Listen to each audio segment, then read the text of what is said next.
بسم اللہ الرحمن الرحیم۔ ناظرین، آج ہم بات کرنے والے ہیں مسلمان کی تاریخ کے بارے میں۔ مسلمان ایک قوم ہے جو عرب کے صحراؤں سے اٹھی، جس نے انتہائی قلیل عرصے میں دنیا کا نقشہ بدل دیا۔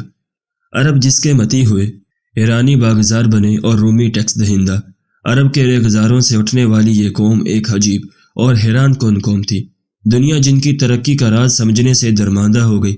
یہ لوگ بھوک کی وجہ سے پیٹ پر پتھر باندھے ہوئے ہوتے، لیکن بڑے بڑے لشکروں کو تہوبالا کر دیتے، چیتھڑوں میں ملبوس ہوتے اور شہنشاہوں کی قبائیں نوچتے۔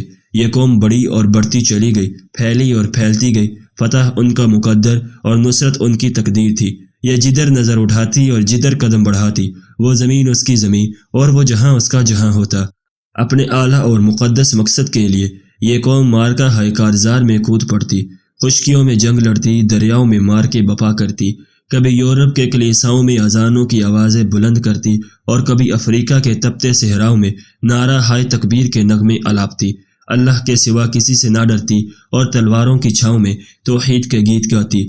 بڑی اور برتی ہی گئی امت مسلمہ کا عصر حاضر کا حادی خواہ اقبال اس منظر کی جلوہ کشی یوں کرتا ہے: محفل کون و مقام میں سحر و شام پھرے، مئے توحید کو لے کر صفت جام پھرے، کوہ میں دشت میں لے کر تیرا پیغام پھرے، اور معلوم ہے تجھ کو کبھی ناکام پھرے۔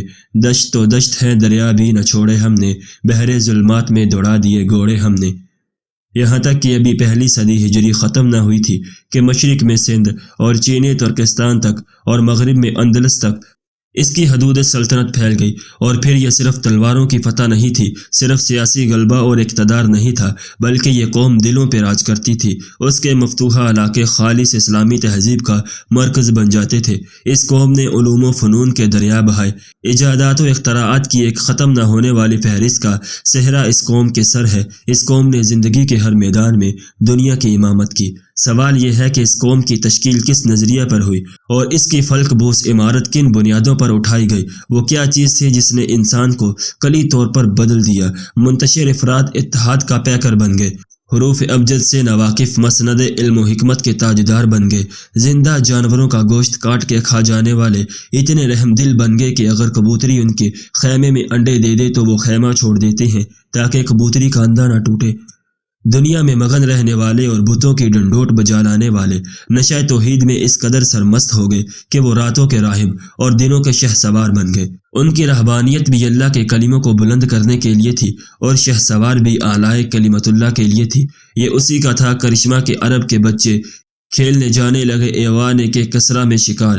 یہ اسی کا تھا کرشمہ کے عرب کے رہزن فاش کرنے لگے جبریل امین کے اسرار۔ دنیا میں بہت سی اقوام پائی جاتی ہیں، ہر قوم یا تو اشتراک رنگ و نسل سے تشکیل پاتی ہے، یا علاقہ و حدت و یغانغت اسے ایک قوم کے روپ میں ڈال دیتی ہے۔ جیسے جرمن ایک قوم ہے اور روم ایک قوم۔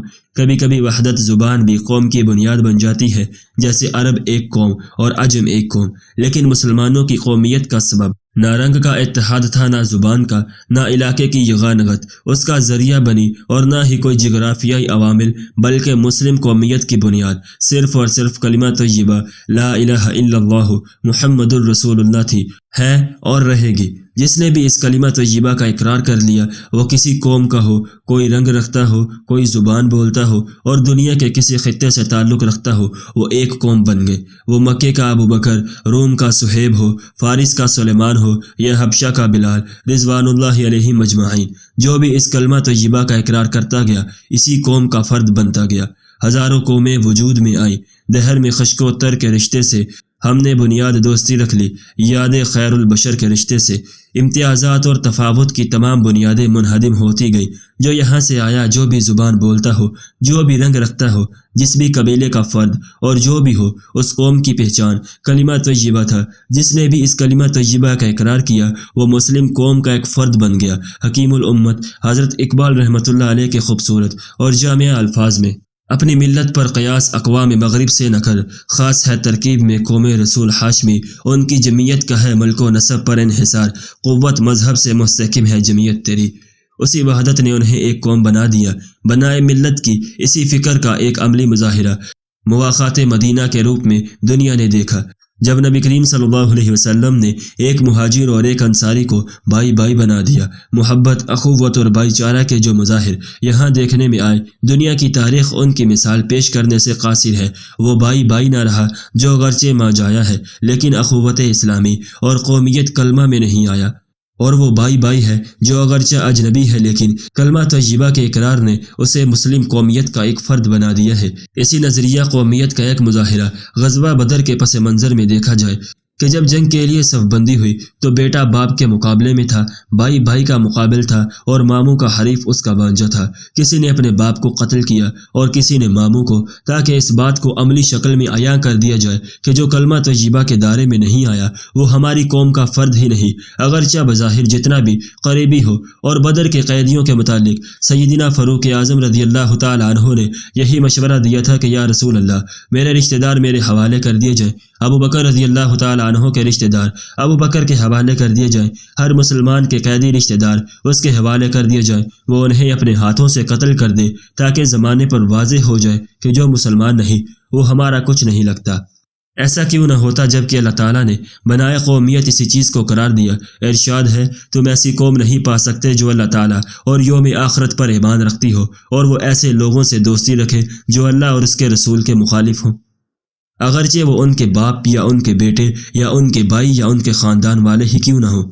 اسی قوم کی بنیاد اور پہچان، اس قوم کی بنیاد اور پہچان تو صرف اور صرف اسلام ہے۔ حضرت سلمان فارسی رضی اللہ تعالیٰ عنہ فارس سے آئے تھے، لیکن ان کے متعلق نبی کریم صلی اللہ علیہ وسلم فرمایا کرتے تھے، سلمان تو ہم میں سے ہے، وہ ہمارے اہل بیت کا ایک فرد ہے۔ جب کسی نے حضرت سلمان رضی اللہ تعالیٰ عنہ سے پوچھا، آپ کے باپ کا کیا نام ہے؟ تو فرمایا، میں سلمان ہوں، میرے باپ کا نام بھی اسلام ہے اور میرے دادا کا نام بھی اسلام ہے۔ الغرض مسلمان قوم کی بنیاد اور اساس اسلام اور صرف اسلام ہے۔ یہ اسی بنیاد پر تشکیل پائی اور اسی بنیاد پر پروان چڑھی۔ اس کی ابتدا اور انتہا یہی نظریہ ہے، یہی مقصود فطرت ہے، یہی رمز مسلمانی، اخوت کی جہانگیری، محبت کی فراوانی۔ بتان رنگ خوں کو توڑ کر ملت میں گم ہو جا، نہ تو رانی رہے باقی، نہ ایرانی نہ افغانی۔